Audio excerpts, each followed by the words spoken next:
Welcome to the Introverted Doctor podcast. This podcast is about how you can live your best life at work, home, and play. And right now, we're certainly being challenged in a way that we've never seen before. I'm Dr. Lalit Chawla, and I'm going to skip the original introduction that I normally do and dive into the topic of this podcast. My hope is that this will serve you and help you give some perspective. And I would really be honored if you would share this with other people if you think it could help them, because never more than ever have we needed each other more to help us through this time.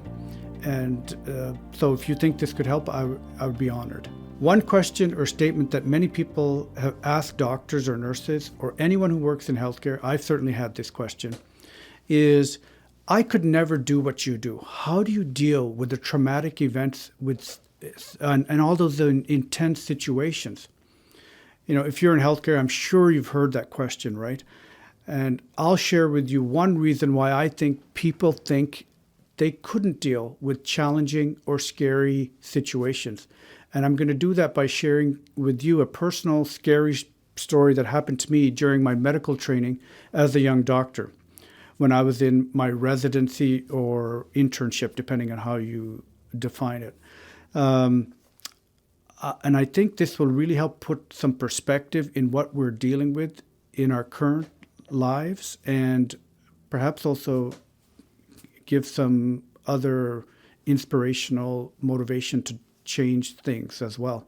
Now, after I finished medical school at the University of Alberta, I then started my obstetrical rotation where I was responsible for delivering babies. My first day as a resident, I was on call in the hospital, and I was really a nervous wreck because I had never delivered a baby in medical school. So needless to say, I was scared. I even remember, at night in the call room praying, God, please do not let me drop a baby.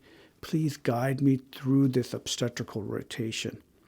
So on my first day in the hospital, the nurse saw me in the hallway and said, Dr. Chawla, come here quickly. We need a doctor. The attending doctor is en route to the hospital, but this patient is delivering the baby, and we need you now. The patient, she's hysterical. She's a first-time mom. And I thought to myself, gee, well, I'm a first-time doctor, so there's going to be a lot of firsts happening here tonight. So I was sweating. However, when I walked into the room, and the patient was frantic, and the nurse said to the patient, don't worry, the doctor's here. And I said, hi, I'm Dr. Chawla. I know you're nervous. Let's take some nice deep breaths in and out, in and out. And I did it with her. And Nurse Karen gives me a 2 thumbs up and whispered, that's great. Little did the nurse know that I was actually talking to myself about breathing in and out, in and out. But and then afterwards, the nurse said, Dr. Chawla, you're really great at learning how to keeping patients calm. And I thought to myself, that wasn't for the patient, that was for me. And, it's not true exactly, but I knew I was not going to be of any use if I was panicking and gave into the way I felt. I knew I needed to be calm for the patient and for the people in the room.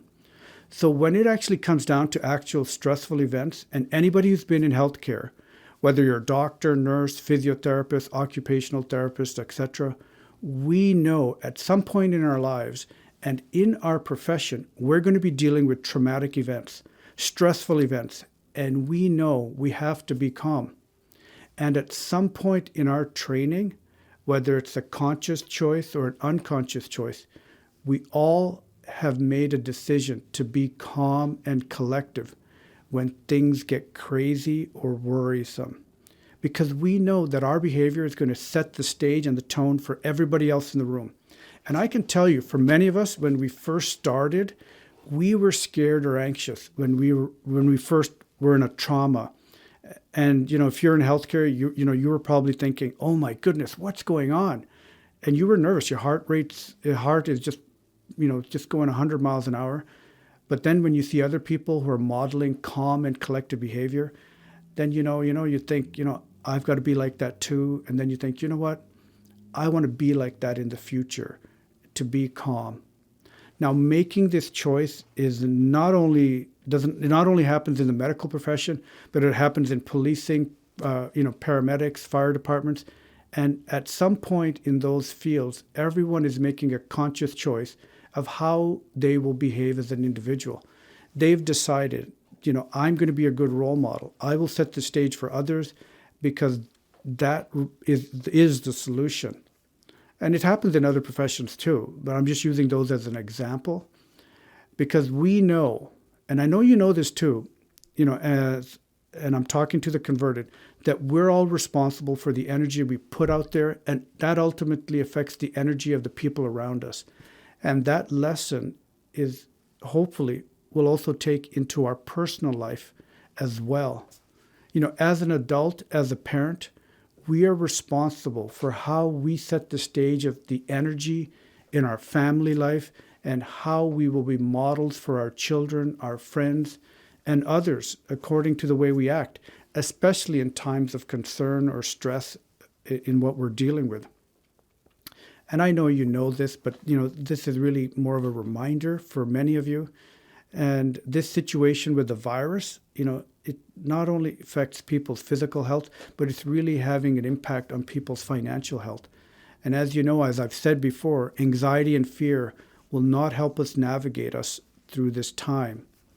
And that is the same reasoning we use when we're in the medical field or in the police force or the paramedics or whether you're a fireman.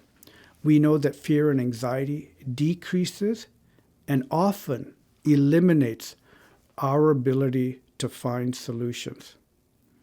I also want to take a moment to wish all the people in healthcare, from the receptionists, security guards, the custodians who keep the hospital clean, and of course all the allied healthcare professionals, from nurses, occupational therapists, dietitians, speech therapists, and of course the doctors, that they have a tremendous impact on our healthcare system, and I'm wishing them great health.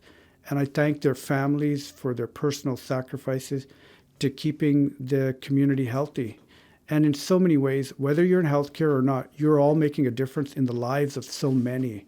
And let's remember the most vulnerable, the homeless, and the people with mental health issues now, as they really need our support. As a collective, we can be the calm voice, using our words properly and to de-escalate the anxiety that exists. If enough of us do this, then we change the energy that's out there. Remember to take deep breaths, find the joy, find the laughter, listen to music and friends, and choose wisely to be the inborn leader that you already are. And let's work together to make this a better time, and so that we can all work through this together. Please share this message with others. Stay well, my friends. Stay calm. Plan on. I'm Dr. Lalit Chawla, and thank you so much for listening. May great health and happiness and magic grace you and your loved ones. And if you'd like to listen to more podcast episodes that might be useful, please go to theintroverteddoctor.com, and you can join the weekly email list, and I'll be releasing the episodes as a reminder. And you can even go to Apple Podcast or Spotify or your favorite podcast app. Have a great week, and thank you so much for listening.